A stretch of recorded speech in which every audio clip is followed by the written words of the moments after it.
Oh my God, what am I doing? Is inequality a problem to be solved? Hi, welcome to Just Thinking Out Loud. My name is Desi-Rae.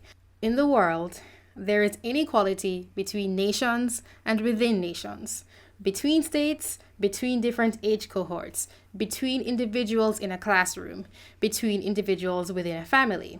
This can be in biological differences in phenotypes, how far one lies on the spectrum of personality traits, the background one comes from in terms of wealth, or a person's innate or cultivated athletic or creative abilities. If there were no inequality, we wouldn't have bar and pie charts, at least not very interesting ones to look at. We wouldn't have sports competitions to go crazy over or dance competitions to enjoy. There would be no bell curves. In fact, I'm not sure that the world would be a very interesting place to live in at all if there were no variation. The trees would look the same. All the earth around the world would be the same color. I think fundamentally, I can't even imagine a universe coming into being without different degrees of different things arranging themselves in different ways. I bring this up because people seem to be content with this realization, but not when it comes to human beings. This is either denied in sensitive topics, or the logical conclusion that this would result in different outcomes based on what trait is needed to succeed in a certain field is also denied. Or we are okay with this theoretically, but not how it plays out in real life. I am not saying that this cannot be changed or should not be worked on. It is important to talk about this because this is the hierarchy that we are involved in, and we are not objective about it. So people conclude that it is only a result of greedy human nature that inequality exists. But even if all things were equal, if there were no corruption, no barriers to overcome in anyone's life, or all people had the same level of difficulty in upbringing, there would still be inequality, because that is life and nature is absolutely full of competition. But we don't like what this results in. People are most focused on inequality of income and wealth. This is what people seem to really care about. I based this on when I typed inequality into the Google search bar, what is most popular other than strict definitions in the search results. I found the website inequality.org. It's working to help end economic inequality in the United States and abroad. Inequality is often placed in the context of a challenge or something to battle, the evil dragon in human nature and society that needs to be slain. The first thing I would take from this is that people really don't like living in societies where there is great inequality. That is why so many people want to end it, I would suppose. Charities wouldn't exist if not. And I've heard the accusation of, so you want poor people to starve, repeated often, or something along those lines. And I think people wouldn't make those words if it weren't just to wound the ego or sense of compassion of the persons who do care. So I think it's an okay assumption that people don't like inequality. I don't know if that also applies to people at the higher end of the income brackets or those who have a lot of wealth. I can just assume that people do care. I would assume that there are people who are not comfortable with inequality who exist in all income brackets. This could be out of a sense of altruism and compassion, or a fear of social unrest when there is too much inequality, or the belief that everyone has the same level of contribution to society just on the basis of an innate sense of self-worth. So they all deserve the same things. I will not argue against that, but I will argue against the position that this means that individuals who are better off owe it to others to make sure they end up at the same place in life, and especially against the conclusion that it is okay to force others to do this, even if you could say there are reasons to make it happen. I would make a distinction between those who cannot take care of themselves and those who can.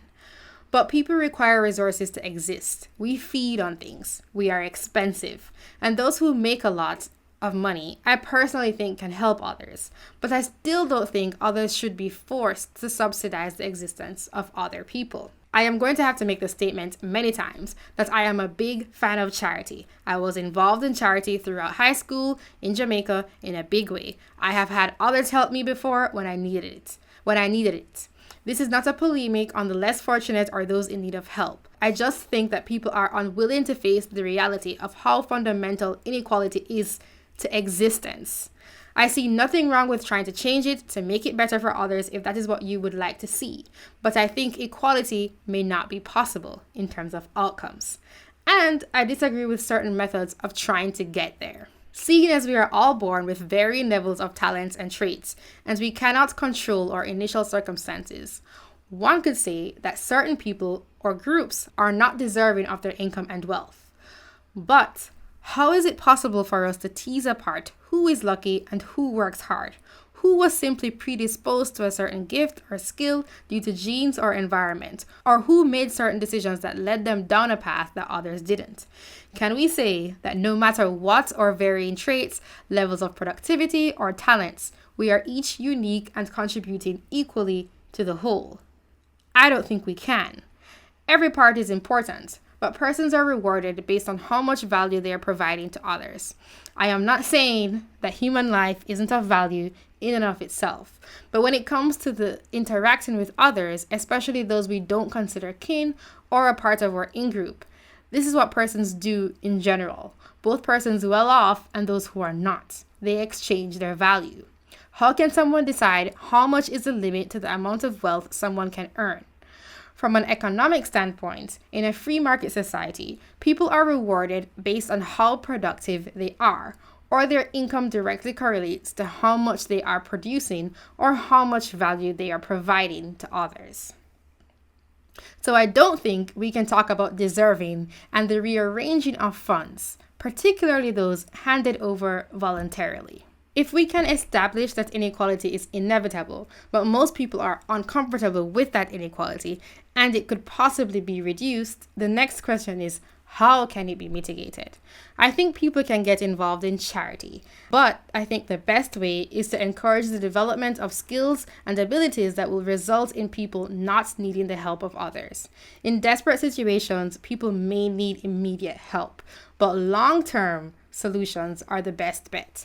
And those are the ones that go to the root of the problem, repairing the leak in the boat rather than continually bailing the water out. And part of me thinks that struggle is important to this, to have persons figure out how to utilize their own resources as well as teaching them and allowing them to solve the problems themselves. I also think this is important to be done on an individual level, and that grows out to the group level, in families first and then communities or people you actually interact with. I think the remote viewing of problems on a societal level is trying to make sense of things that are very complex and sometimes enabling situations rather than actually helping the people and helping to end it by leaving people alone to be independent human beings. It could be that I just don't understand, but I think I do, based on my own life and the people around me. I don't think I know the best way to solve a nation's problems.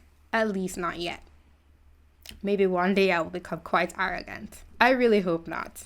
My stance on the topic of inequality is that if the ends can even be reached, which is questionable, of equality, the ends do not justify the means. I don't think it's right to force someone to give away their wealth.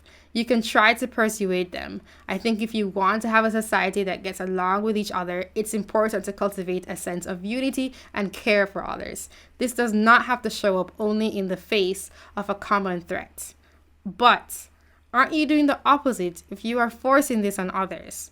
It robs people of the chance to actively participate in their own morality to a large degree.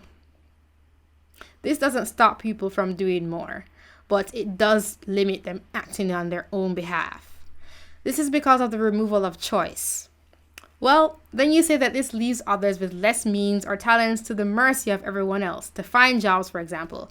But I don't think that one should have control over another person's life and path on what they choose to do, just because something makes us feel really uncomfortable. I think if you want to help, and there will be many people who want to help, I do think that then people will be okay. This is more important to me than forcing others to be what the people who would force it, ideal version of good looks like. That's what I have to say initially on inequality. Thank you for watching as usual or listening. If you like my content, please subscribe. If you like my content, please donate. justthinkinoutloud.tv/donate. That is how I keep making these videos, and it really helps to keep me going. You can find me on other platforms. I always put links in the description, such as Minds and DTube and BitChute. Let me know what you think in the comments section. I know I posted this video before. It was a 3-part series, and I'm hoping to post the other 2 if it still makes sense, but I went over this one and I thought it would be great to revive this content. I'm sure most of you listening haven't heard it before, and I did edit it slightly, and I think it still stands. So thank you for watching. Have a really good day, and I will probably talk to you soon. Hopefully. I'm quite busy. Bye.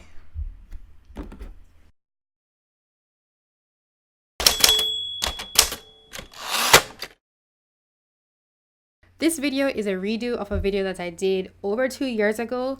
I thought to do it again because the audio was really, really bad. And I also think that the people who are now watching my content haven't heard this from me before, and it's still quite relevant. Look what I have. A new shirt that I'm going to wear all the time.